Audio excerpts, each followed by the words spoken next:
Hey everyone, welcome back to I. Would like to have a conversation. And in this episode, Simon's back on, and we're talking about kind of like different ways to, again, make yourself feel good and get yourself in alignment with where you want to be. And we talk about the concept of like most decisions are going to make you feel good in the moment, but there's going to be a decision that's going to get you closer to your goal, and there's going to be decisions that might take you away from your goal, and how to get you more playing on the side that's going to get you towards your goal.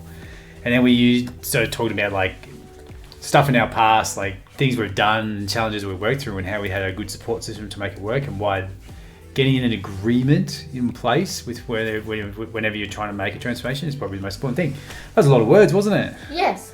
I got it out really quick in the end, but it's going to be a good episode. What do you guys think? I think it's going to be good. I think it's going to be interesting. You want to say goodbye? Bye. Bye. Hey everyone, welcome back to I Would Like to Have a Conversation. I'm back with Simon again. He was on, I think it's going to be 2 episodes ago.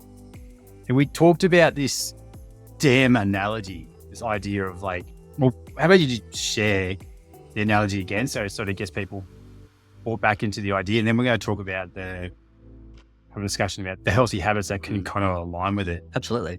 Does that sound about right? So the dam analogy talks about having this reservoir where all your stresses go into, and that's your mental stresses, your physical stresses, everything going on, good and bad, all goes into there. At the bottom of the dam, there is the recovery outlet, and that's the things like your sleep, your nutrition, your stress management, sometimes mindset, substance abuse can go into there too, as a negative influence. Yeah. And so if there's water, Preference. yeah, definitely. If there's water in the reservoir from the stress and the outlet is open, then the water will flow through, and it will turn our turbine of positive adaptations and power the changes that we're looking for. So if you lift heavy things, you get stronger, you do some cardio, you get fitter, you're doing more tasks, you build your capacity, you do some study, you learn stuff, all those sort of things. Now, if the stress is in or the recovery out is out of balance, then the water will rise up and it'll come to a point where it'll overflow over the dam wall, and you'll get these protective responses.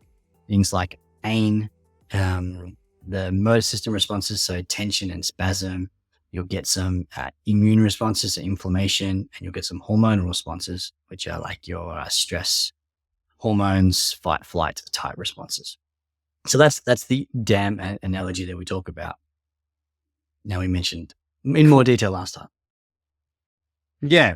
And then we kind of want to, Todd and I touched on this last week. We started sharing like just ideas of what makes us feel good.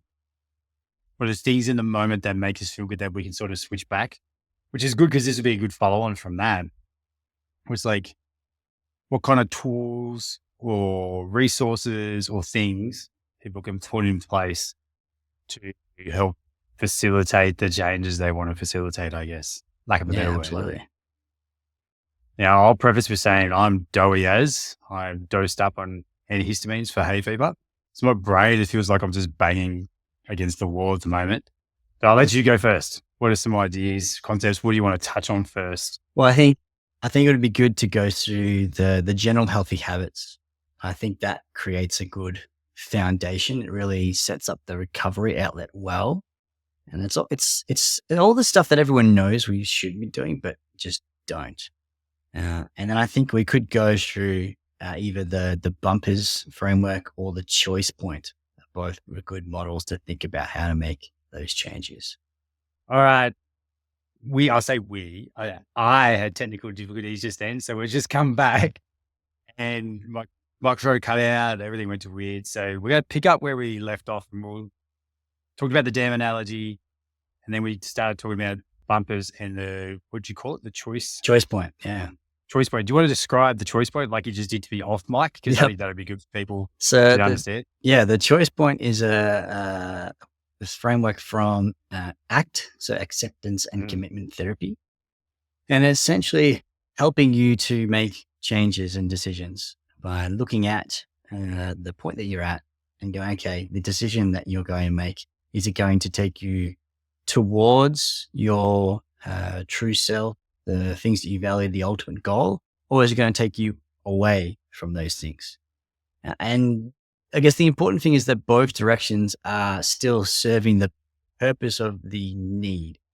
So the example we had was if you're feeling a little bit down or tired, you're chasing a little bit of that dopamine hit, you might smash a block of chocolate because that's going to hit that. And so that's meeting the need. That's a ticking off that. But it probably, if your ultimate goal is to have a healthy lifestyle and a built for adventure body, that is probably going to be an away move. It ticks the need of the dopamine hit, but it's taking you away from the values and the true goal of it.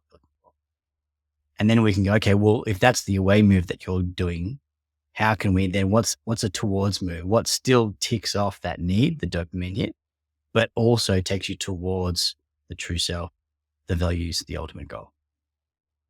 I kind of like it because it's like when I talk to people about when they, like shift workers, this is a big one, especially nurses, like chocolate to get through the night, those kinds of things.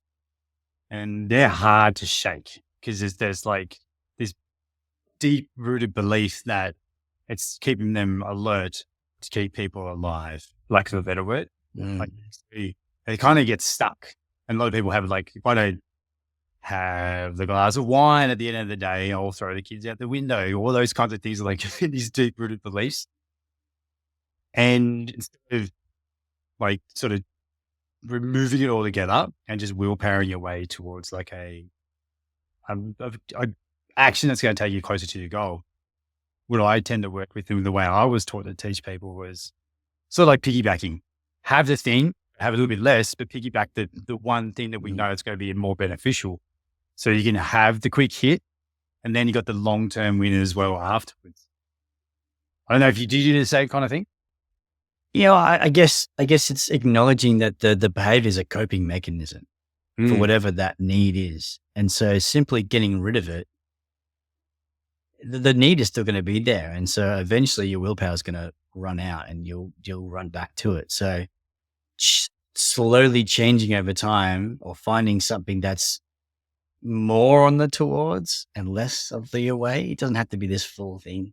Switching over, slowly making that change can be a good thing. I think I've used the analogy before, like, now if you're like, if you snack at night, the chocolate block, making, eating carrot sticks instead probably isn't going to cut it. It's like, yes, you're still eating something, but it's not meeting the need anymore. It's not a coping strategy. It's not, there. So yes, it's a towards move, but it doesn't meet the need. So it's not useful anymore. So it's, finding that balance between what is still going to meet the need, but is going to move one step closer to where you want to be. It doesn't have to be like this radical chocolate versus carrot sticks. I like that. It's like, used to be this concept of like, here's optimal over here. Here's like, it used to be the paleo thing when I used to teach people to go paleo. I'm like, here's paleo way over here. This is like optimal. And then here's where you are over here, where it's like Coke and pizza. And we're like, we just move across that sliding scale as far as we need to one, get the goal, two, make it achievable long term. You don't have to go all the way to optimal. You just move as far as needed. And that kind of builds a little bit of buy-in. So like one of the dads, he was just smashing chocolate bars at the end of the day. So I started getting those Musashi The protein bar, crisp bars. Yeah. The crispy ones, because it just gives you that crunchy feel. And the dark chocolate mint one. And there's a white chocolate one, cookies cream one. They all just, it's not the same as having something like a Kit Kat family block of chocolate. But it's like probably half or even less than half the calories. And you're getting your protein hit. And you're still kind of getting that quick hit, that quick dopamine win, but you get more of a long-term benefit. Yeah. Like, so and it's a smaller sample size. So it hasn't got that flow on of you just keep rolling with it, which you've talked about too before. I found something similar with like Aldi have their little protein bars too, which are way cheaper than Musashi ones, but they're not quite as good at protein hit, but they're still pretty good. But I even like, I buy the boxes of the mini any ice cream's not a stick. I would get them too. Yeah. Very good. And they're excellent because they still give you the I got to eat chocolate and ice cream hit, but they're only really small, and they're, really small number of calories compared to eating a whole block of chocolate. I mean, Yeah. And it buys into the idea of like, we're using nutrition as the analogy mainly, but with the bumpers book, so if you did do wholesale change, you're jumping into a race, and it's like in the book, it sort of asks the question, do you want to get to the finish line of that race? Is this the race you actually want to be in? So if you're looking for people, all the 6 listeners who are listening, if you're going like big nutrition changes, this is why I lead so heavily into the idea of that feeling for fat loss, which is like, what are you eating? What does the scale and the tape measurement say?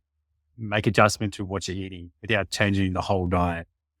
Because it's simpler long term to just tweak what you're currently eating rather than learning something completely new and throwing everything out and just willpowering your way to it. Like, you just one tough day away from not having enough willpower to make it work. Yeah. Well, if you're just eating what you normally eat, yeah, there's and not like, much to change. and if we think about parents, which is who we're mostly trying to talk to, right, the margin for change and the margin for extra stress, it's tiny. Like, there's not much room left in that reservoir. So like, you gotta pick and choose what you're trying to change. And do you have enough room in there to completely overhaul your entire eating pattern and cook a separate meal for you and the kids, and to carve out all the extra time it takes to prep and shop and research and learn all of that? Maybe for a couple of weeks. Yeah. But not long term. They've got that whole habit hangover. Like 2-3 weeks, you can make it work. And then everything sort of comes crashing in. I was talking to another dad the other day. He was like, it was this Stu, the train driver, which I bring up all the time. Mm-hmm.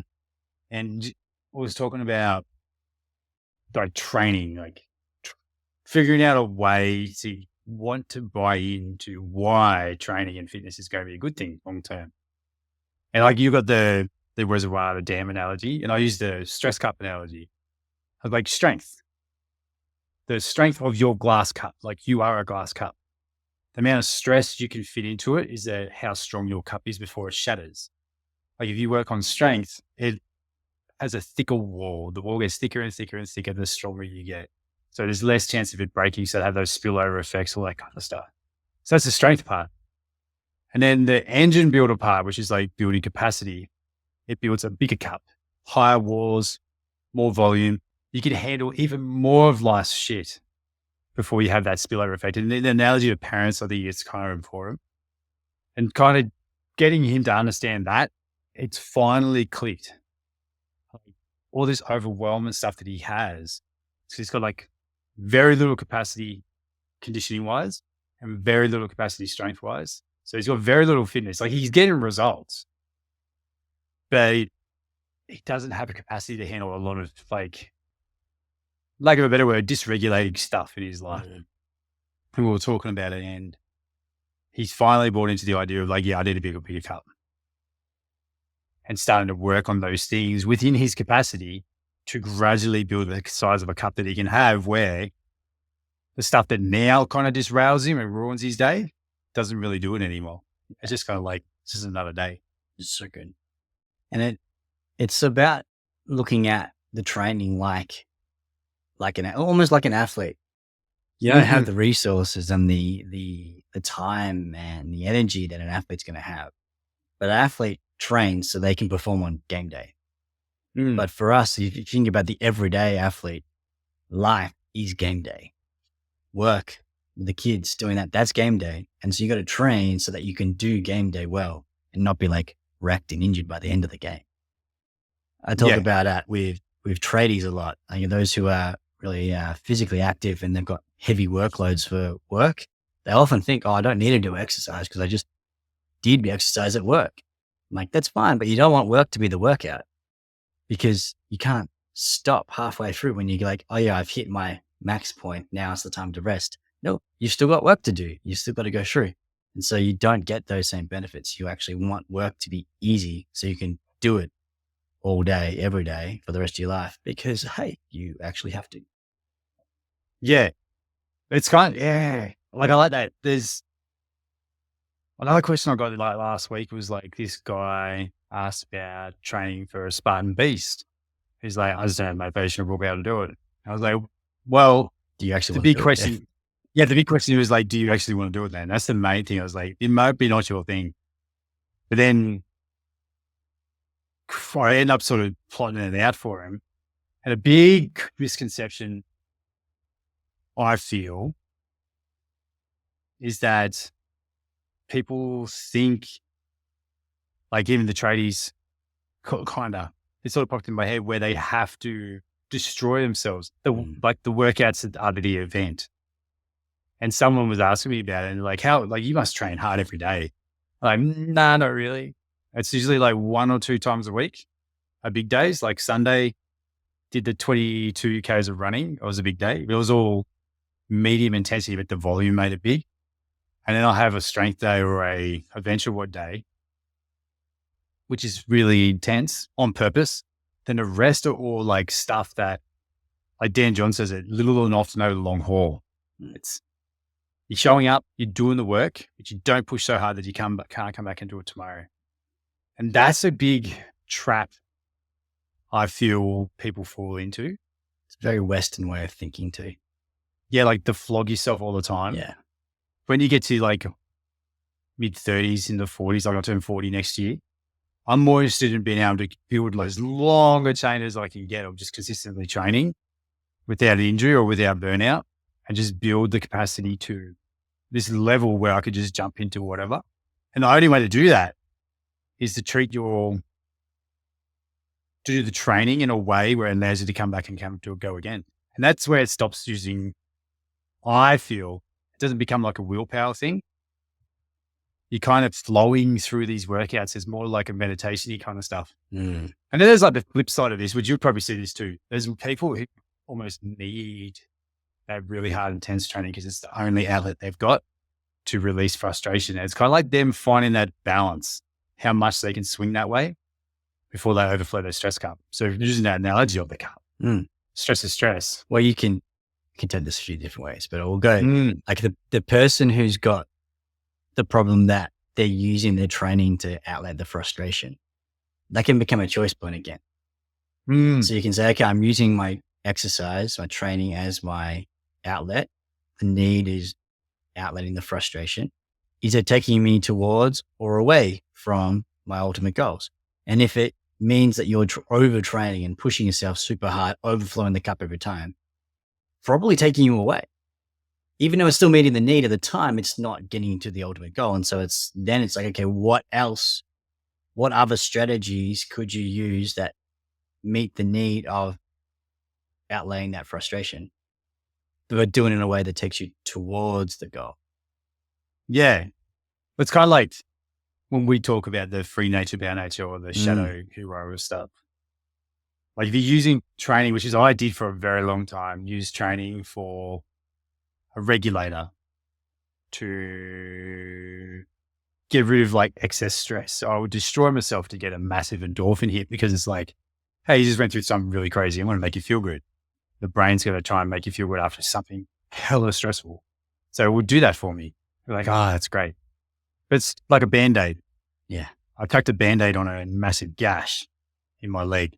Kind of stopped it a little bit, but then it just would go past the Band-Aid and bleed back out again. So when people play with this kind of stuff, and if they are using things for quick fixes, it's a balance. You can't just remove the quick fix altogether because you might go onto something else, which is not ideal. It's kind of like you have that, you have the quick fix there, but figuring out why you're needing the quick fix in the first place. Yeah. And if there's a better way, that will mean you just need the quick fix less and less and less and less. Yeah. Which is where that shadow hero stuff makes so much sense. And when we're going back to it, like the bumper's hook, you don't know the shadow hero stuff until you kind of know where you want to go and what your goals are. Yeah. When you talk to people, because you get people who come in pain, and it's a block. It's like, I want to get back to no pain, but anything past that's kind of really like, how do you unpack, or how would you help someone unpack their goals past returning to pain-free movement or pain? As too good movement, because it might not be pain-free, but you know what I mean. Yeah, to better function. Yeah. It can be hard because people can't see past their current situation. And often it'd be so like, oh, what are your goals? What do you want to do? They're like, get rid of the pain. Yeah. And that'd be the only goal. Like, oh, what would you, and even if I'll say, oh, well, if you didn't have the pain, what would you be doing? You'd be like, oh, sometimes people are like, I'm already doing everything. It's just, it hurts while I was doing it, and I wouldn't change anything. And they probably would, but they're still trying to do everything. And you can tell that they would be doing a lot more, but they can't see past that. How do I help them to get there? Like, well, often it's not about talking too far out. At that point, you've just got to take that first step and go, okay, well, our first goal is to get you to here. Get them that easy sort of point. So it might be like, when you want to do picking one or two things, just working on that. And as you then develop through that, and then we can go, okay, now what else? And like, well, actually, now that I've seen that I can do that to myself, maybe you give yourself permission to dream a little bit more and go, well, actually, I've gathered evidence that there is possibility of recovery. And now I can think a bit harder. So part of it is actually just starting something and gathering evidence that you are moving towards something positive. And then that goal can be pushed out a bit. Yeah, I like that. So collecting micro wins or mini wins. Absolutely. On the way forward. What would be, or what have you seen as some really cool tools for people to move towards their goal and move away from like their sort of the quick wins that are making them feel good in the moment, but not really making it stick long term? I think you need to be able to develop the psychological flexibility. And that's a big outcome of the ACT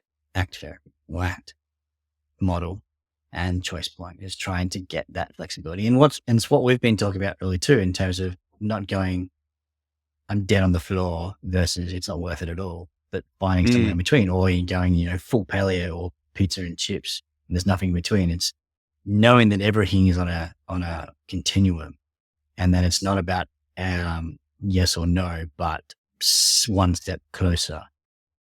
I think that is the best thing that I found that personally doing that. And I think that's the best way forward of building the momentum, collecting the wins, the proof that you are actually making the change, not only consciously, but subconsciously in terms of your system. If we're talking more about pain and rehabilitation, all of the exercises and stuff that we do is just experiential learning, teaching the system that it can do these things again and it's okay.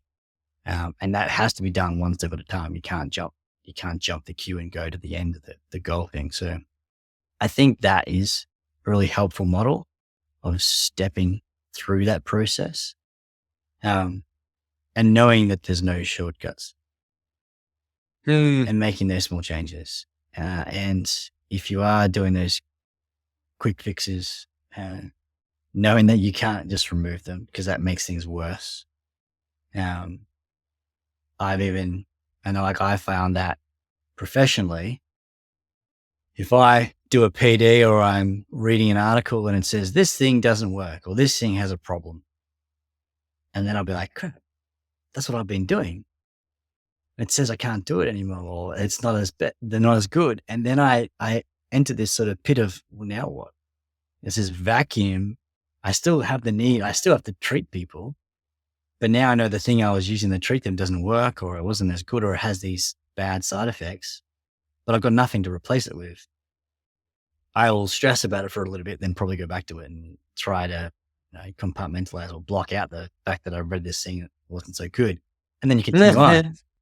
until you can find something new. And so, and if it is something new that you can finally find, but it's too big a leap, we're not going to make that change either. And so we can make that back to our exercise and nutrition things, that if you find out or you decide, hey, a block of chocolate every night is a bad idea, but you have nothing to replace it with, then you'll wallow in that tension and that going, I don't want to do that, but I have to do that. And so it's that, like you said, that willpower, but it's all stress. And eventually you'll go back to what you were doing anyway and just sort of, yes, lie to yourself that it's okay or tell a different story. But it's about you having to find something that's easy enough to implement and make that small change within the capacity of what you've got. What if when people start doing this, the biggest thing I see, or one of the big things I've seen is like they'll work towards something. They're starting to make good behavior change. And as soon as they now do pain, they're feeling less pain. They start opening up capacity to do more stuff. And then the injury comes back. And even outside of pain, you can do this nutritionally. They're working towards something and then they have a big blow up on the weekend.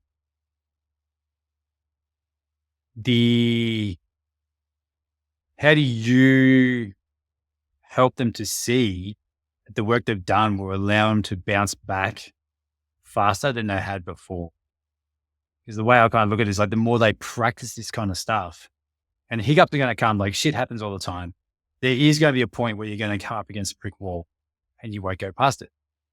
And that's a learning point to reset, re-go, take 2 steps back and then go again. But how do you kind of get buy-in to that? I think it's planning and learning about it before it comes.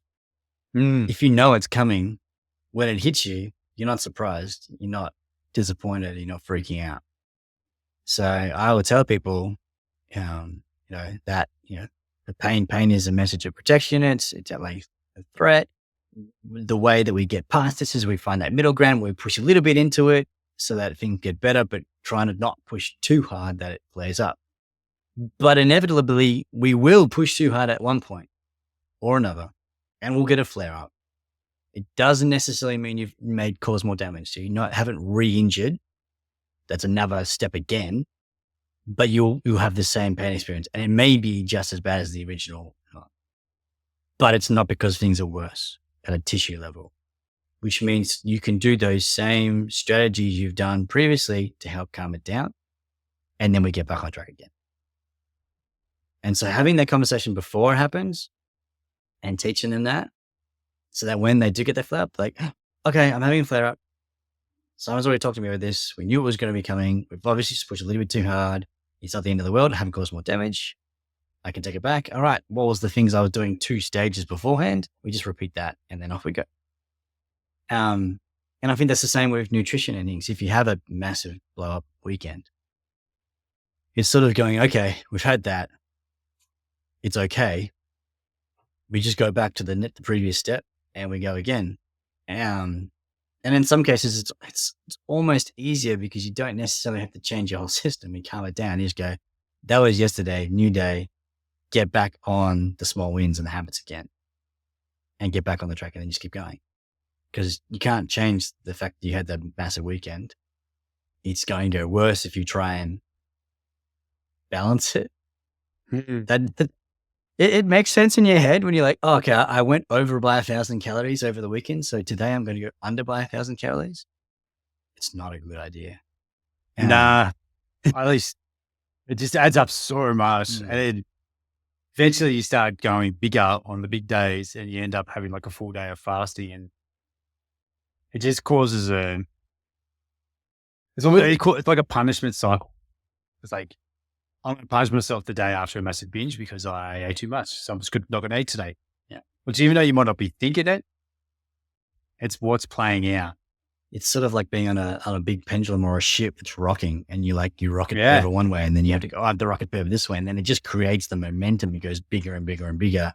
And we start on the slippery slope towards sort of disordered eating and things, which is always a a danger of any diet and plan and things. And so we like to avoid going that direction. Yes, it's, I guess, again, we go back to our choice point. Is it helpful? Yes, you are still possibly getting results that way, but is it taking you towards or away the values and the ultimate goal? Highly likely away. Yeah. It's kind of like, why did the binge happen? Yeah. Like, what happened that day that made it kind of play out? And why did you think you needed to go full hog on all this food because the window was open? You had an opportunity. Why don't you just don't close the window? I mean, you can just sort of spread it out, which is but there is two kind of personality types that do well with that kind of stuff. There is, like, when you say, like, some people do really well with rules and they'll just stick to it. I think it's like a small group of people too. It's not as big as what I originally thought it was, where they can have these very set rules. These given rules and they'll just roll with it. Super disciplined, they always had discipline and they could go. But they're generally the ones that are always lean. They already are lean. They know what to do. They've already got it sorted. They've got their own set of rules. And they're the ones that sort of get set out in books and programs and things you see on social media. Like, if anyone listens to Huberman podcast, there's just so many protocols there now. You'd have to have a 48-hour day just to live his 24 hours. Oh, yeah. Just to fit it all in.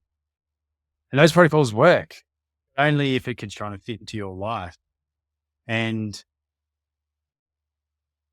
I think, there's something I reckon we're still getting wrong in the fitness and health industry. There's still this massive gap where, because I work in marketing in the health and fitness industry as well, where even in gyms, it's constantly just fighting for the same people that are already going to gyms. They're already doing it. They're just hopping around from one to the other. Like a BFT opens up, people go from F45 to BFT. If an Orange Theory opened up, they'll go from BFT to Orange Theory. And they just keep hopping around. We're not really expanding the pool of people who need it the most, who are just looking at us, not looking at us, but looking at it all, just going like, that looks dumb. I'm not doing that stuff. We're not really talking to them. And that was just a bit of a rant. It's kind of like these things like, especially in Australia, I can't remember the percentage now, but it's still like 80%, 75% don't step into a gym and don't think about that kind of stuff. So it's still a huge pool of people that we're not really reaching to. Absolutely. And trying to help. Absolutely. And I think it's easier to market to people who already know they have the problem aware, than it is to try and educate and create change in people who don't even know that they have the problem or aren't willing to do anything about that problem yet. Yeah. But I had 2 points. What were they? We've got a new sports physician who's just joined our team, and she was observing in my clinic yesterday. And I happened to go to my other colleague, and we had a big long chat about exercise prescription and the rehab process and things. And one of the things we were teaching her, which was, I think, blowing her mind a little bit, was how we prescribe our exercises. And it's very, very flexible in terms of like, if we're teaching a squat, my colleague and I, it's all about, how does it feel? When do you feel they're working? There's no rules. Like we talked about, the whole rules of like knees can't go over toes. And we're like, that's crap. Yeah. It's an excellent rule. Like, I've had a patient who came to me and could barely do a squat at all. And she's like, she don't go down like quarter squat. And I said, what if you let your knees go over your toes? He's like, oh no, I can't do that. I've been told at every gym, you can't do that. Like, try it. What do you think would happen? And she did. And she got straight down, asked to grass, like no problem, because she had this artificial rule of my knees can't do that. And so we always go with, well, you want to feel, even weight bearing for your feet. You want to feel, it shouldn't feel like lots of pressure or tension for your knees, because you're equally loading up knees and hips and through torso. And so doing that weight shift aspect means that you will find the perfect squat technique for your body in that context. And then that will change when we load it up. So if we go to a goblet squat, you are going to change how you move your body around to still get that even weight bearing. When we go to a really heavy barbell back squat, you're going to be more upright. It's going to look very different, but you'll feel the same. So giving this is the outcome we want, this is how it should feel, then allows the flexibility to move around the external constraints, which I think can work with any other behavior change like nutrition and things. If you just simply give the rules, those set of rules probably works for some people, maybe 10%, probably 1%. But for everybody else, it's not going to work and they're trying to fit it in. Whereas if you get them, this is like the gist, this is the goal, this is the aim of what you should be experiencing with this protocol, then they can make the flexibility changes within that suits themselves. Because everything is going to have to be individualized. Everything has to be made to fit with your experience. And that's where things like those set of rules, the protocols, what we said at the start, like having to try and fit radical changes in diets where you're trying to take something that you think is going to really work and apply it to yourself, barely ever happens because that's not you. It's not going to necessarily work. You've got to find the thing that works best for you. Yeah. It's like, and it takes in the environment. What is the environment you're playing this game in? There's a guy, like, really good, one of my best mates, local here, owns a gym. He's a PN coach. I went and did PN after he did it. And I loved PN, precision nutrition, if everyone's listening. I love the model. Precision nutrition. Yeah. Love the model, love the ideas. It works fantastic. The biggest thing that my mindset shifted on it as soon as I became a parent.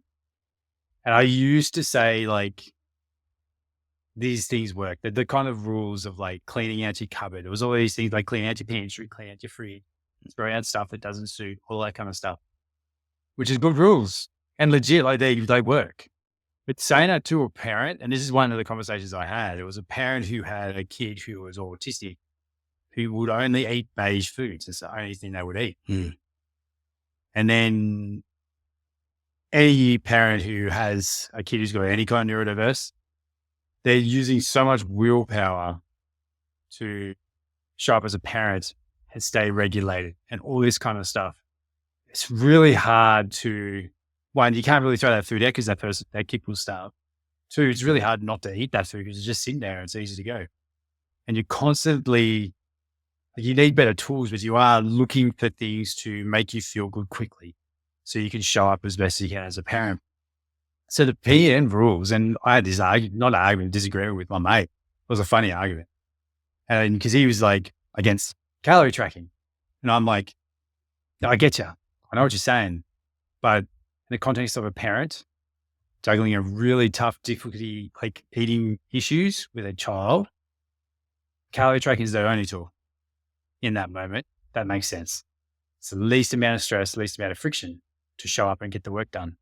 So they can still get lean, help their kid, and they can help themselves at the same time.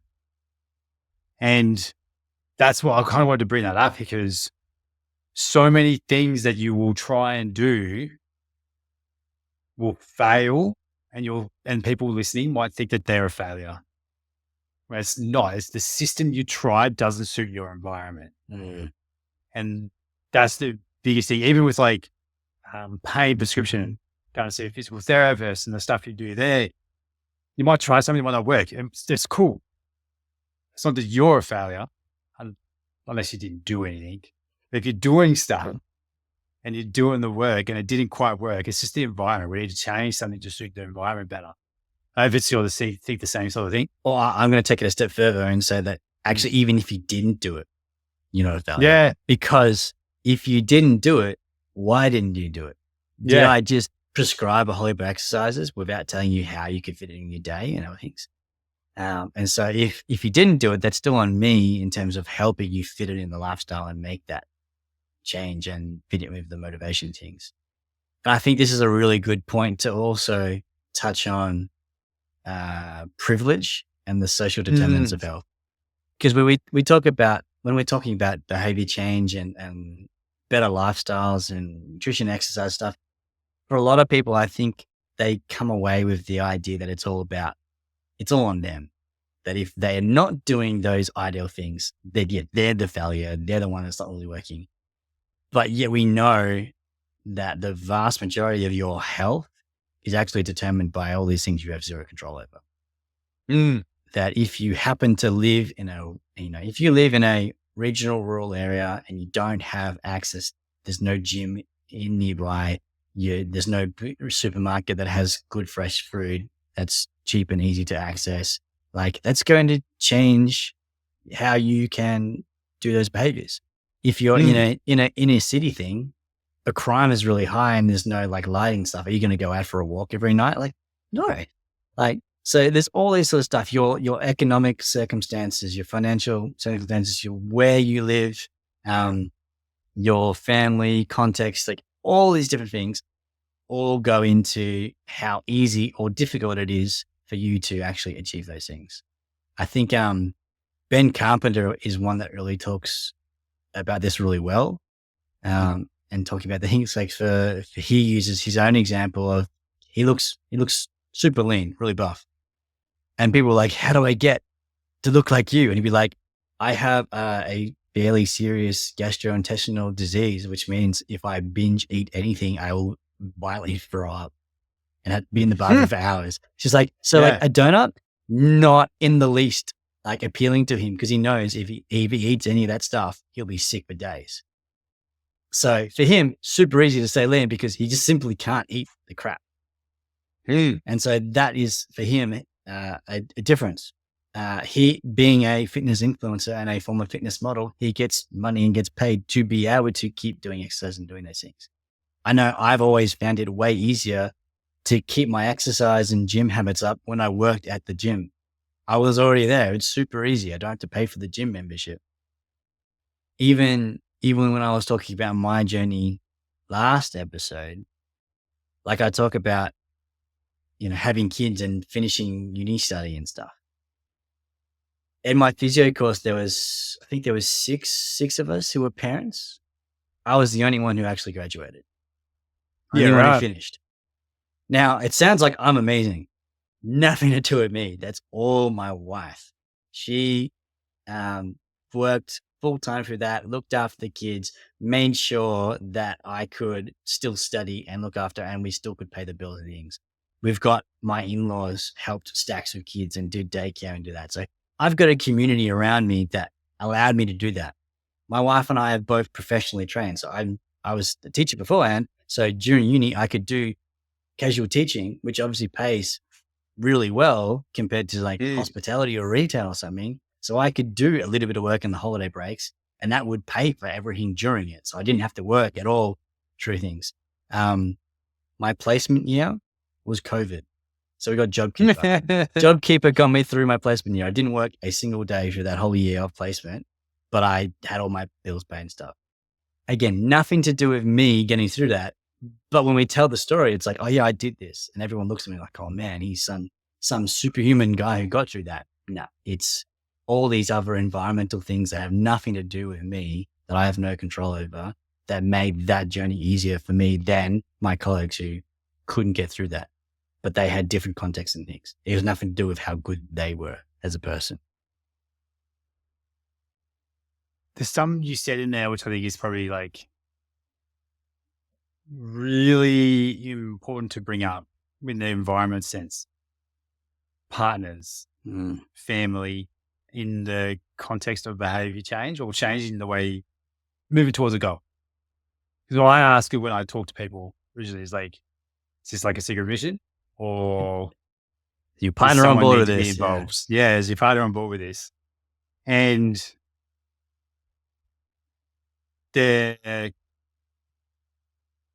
lot of people will try and say like, nah, I'm doing it myself. I reckon not 100%, but so much of it is going to come down to how much support you have in your house to get it done. And that will sort of state like the tools and the tactics and the system that you're going to use. If you've got someone who's got really supportive, you can go like pretty focused and pretty all in on rules type diets and programs. Like you can go all in on Atkins or carnivore and focus really hard on your training because you've got a support system that's going to pick up the slack on all the other shit. If you've got a partner who's not on board with the change, and then you try these rule systems, you're eating separate meals and all this kind of stuff, it gets really fucking hard. You're using so much willpower to do it. And a lot of friction. And you've got this, it creates friction because you'll fall off the wagon. You'll naturally blame the other people in your circle of influence because they derailed you, because they cooked your willpower. And then, even though it's a half truth, it's not really. It's just the wrong system for that environment in the moment. And that's where the tools and tactics like calorie tracking apps, or if you go hand portions, or you go paleo, or you go intuitive eating, all that stuff makes sense after you figure out what kind of environment you're playing in. So if I've got someone who is like, nah, I'm going it alone, my partner's definitely not going to be on board with this. They're like, but yeah, I want to eat a really healthy diet. I'm like, so that means you're going to be eating separate meals to your family every single time. It's like really, really hard challenge. You can try it, use lots of willpower, but we can need a backup. So if you fall off that wagon because you're eating whatever, salad and meat and 3 veg every night or whatever it's going to be, and then they're eating lasagna one night and they're eating pasta the next night and they're eating pizza the next night, I'm going to give in. I'm super disciplined and I'm going to go and eat that stuff eventually. Totally. You need like a different system, a different tool to allow you to show up and get wins when you're doing it yourself inside a circle of influence that's going to derail you. You need a system that's going to allow you to get results with that happening anyway. So you don't feel like you're missing out, which is the biggest part. And then obviously, generally, if you have a really supportive system, like you were saying when you were going through studying PT and stuff, you had a really awesome support system with Amy. And like when I was going through opening the gym during COVID and having to shut the gym and go online, Kat looked after the kids that whole 2.5 years. So it's my flip now to being like very much stay-at-home dad driven is to return the favor. And she's leaning really hard in her career.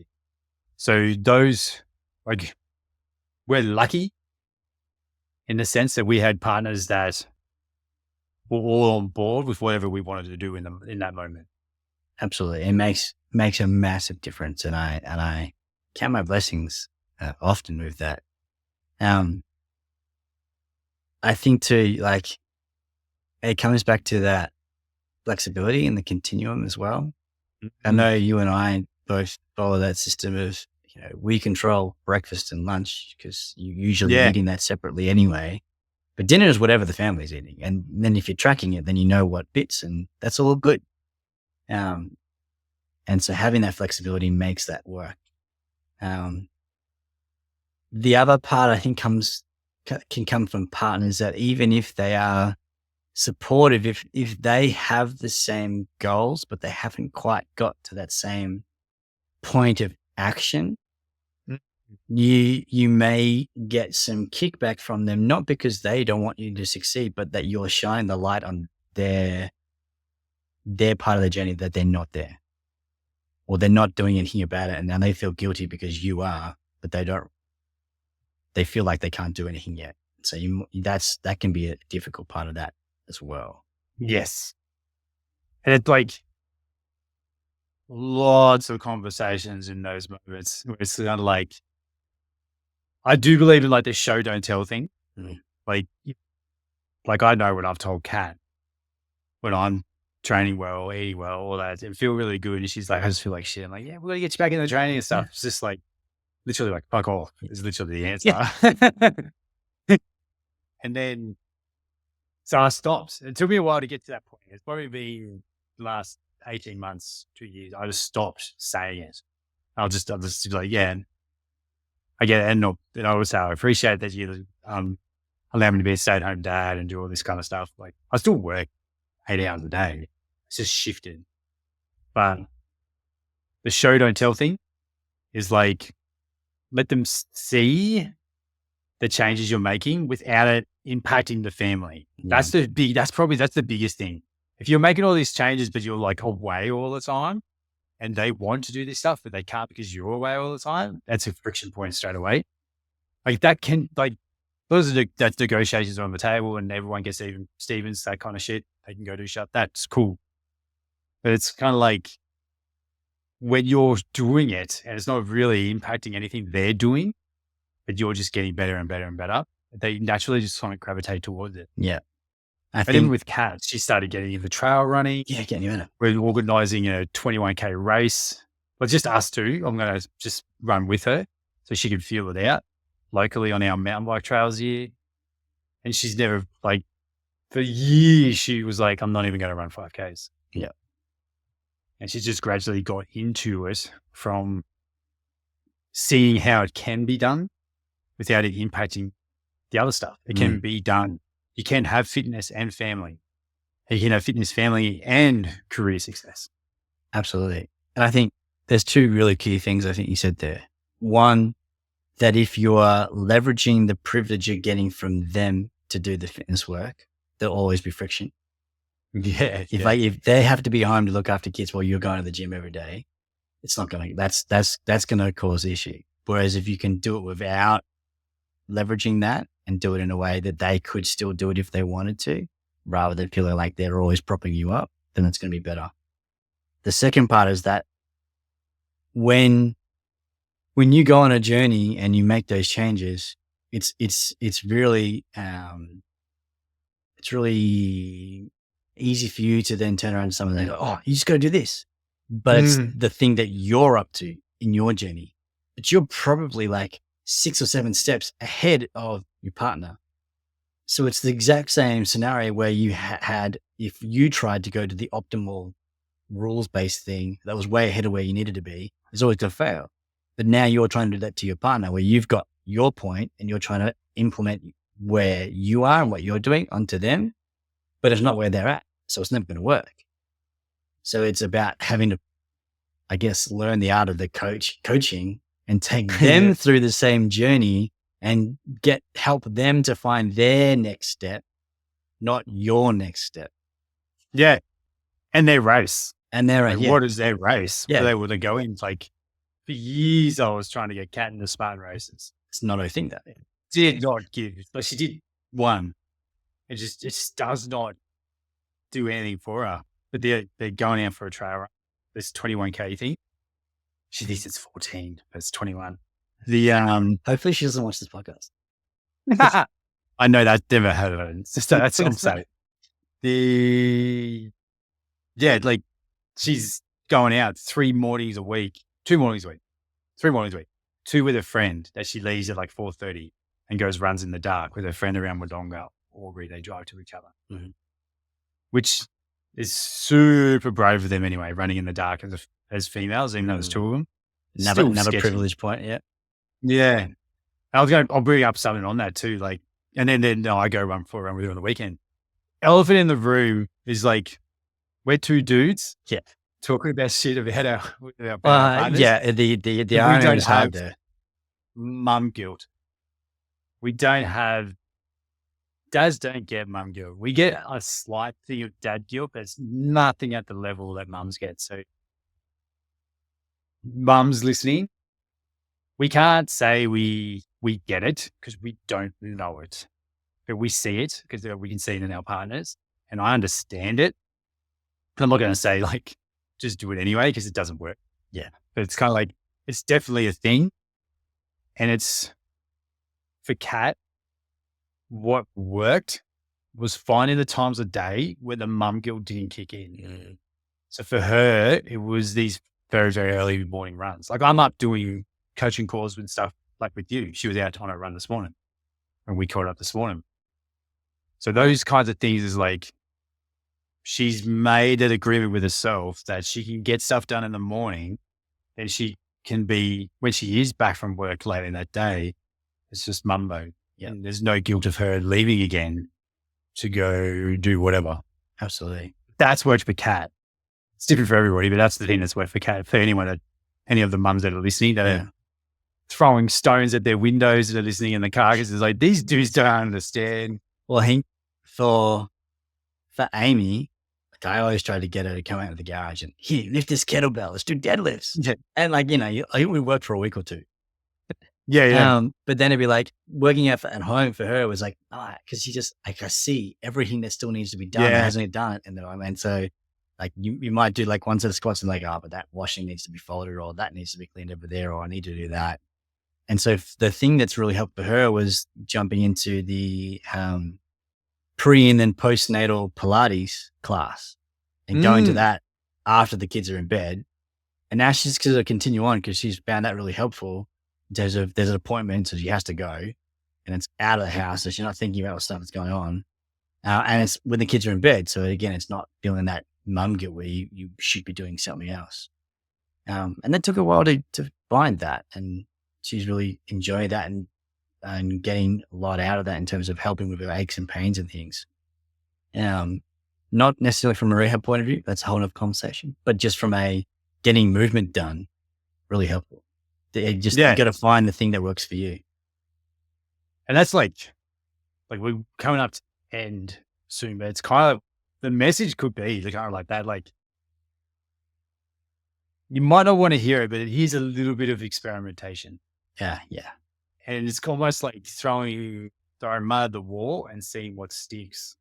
So when you're testing things out, it's always like, is it fun and enjoyable to show up for? If it's that, then it's probably definitely something that's going to stick for a very long time. So that's a win straight away. And then does it improve or include the family dynamic in some way? That's probably one of the biggest ones. And there's the time efficient. That's the most important thing, like the time efficient. Can you do it in small chunks? Can it be done in small little things? And the good thing is like, well, I keep telling parents when they say they're time poor, like that is actually a superpower because you get to push out all the nonsense that gets put out on the social media, all this fluff, and just dial in on the simple stuff that works and just keep doing that. Absolutely. And I think that's going to be that, if we wrap up on that key message, is that those healthy habits we've been talking about and small changes. It doesn't have to be, we don't want it to be big changes. Actually, we want it to be small changes that are just slowly getting towards the more ideal, whatever that is for you. But making those small changes is actually the better option than trying to make the big change. And I like that. If you do the easy basics that we know we should be doing, if you can get those done, you are going to be way ahead of everybody else. And if we finish with that bumper stuff, like the bottom of the pyramid, like the main thing is consistency. Yeah. It doesn't matter what you do. Like most things will help, but you actually got to do it. So the thing that you're going to be able to do forever that is not quite as good as the other thing but you're not going to stick to because it's too hard or whatever else doesn't fit. The less good thing is still better because you're going to do it. Yeah. So it's finding that thing. What's the thing that you're actually going to be able to do for the rest of your life and fit in with your current environment and context and wants and needs and likes and desires? And you do that. And then when that becomes a habit and you get a bit more margin, the kids get it, whatever. Okay, now maybe like, hey, you're missing this little chunk. We can add that in. Another small step, getting closer. But start with what you can do. Yeah. It sounds weird, but the 5-minute rule makes sense. 5 minutes, a little bit every day, expand it to 10, expand to 15, and keep expanding. You use the rule of every day. The other rule we use is never miss 2. Mm-hmm. And then you'll reach friction points. So as you're building stuff in, it could be 10 minutes, it could be 15 minutes. I build mine up to 45 minutes. If I go to 50 minutes on my watch when I'm doing a workout, it takes incremental more willpower every minute past 45. Up to 45, I don't even look at it. I just train. And I'm like, and I look and I'm like, 40 minutes. I've got 5 minutes left. Every time.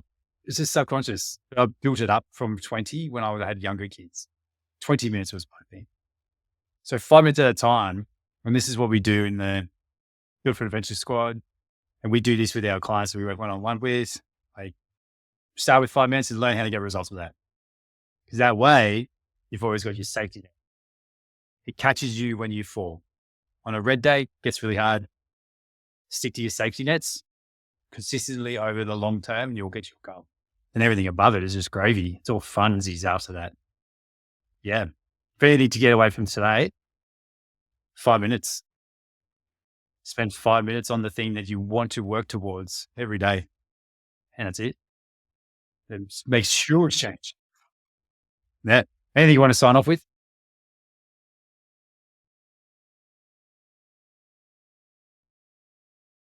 Mm.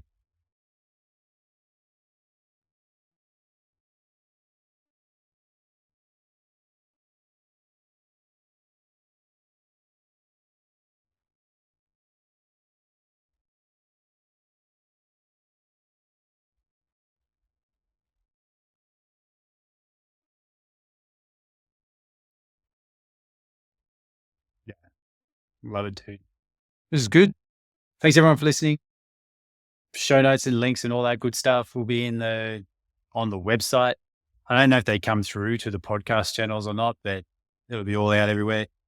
And Simo's going to come back. Sorry, someone said that. Simon's coming back in another episode, probably 2 weeks, I think. We're going to do another one, which would be cool. So tune in for that. But yeah, thanks everyone for listening. See you later.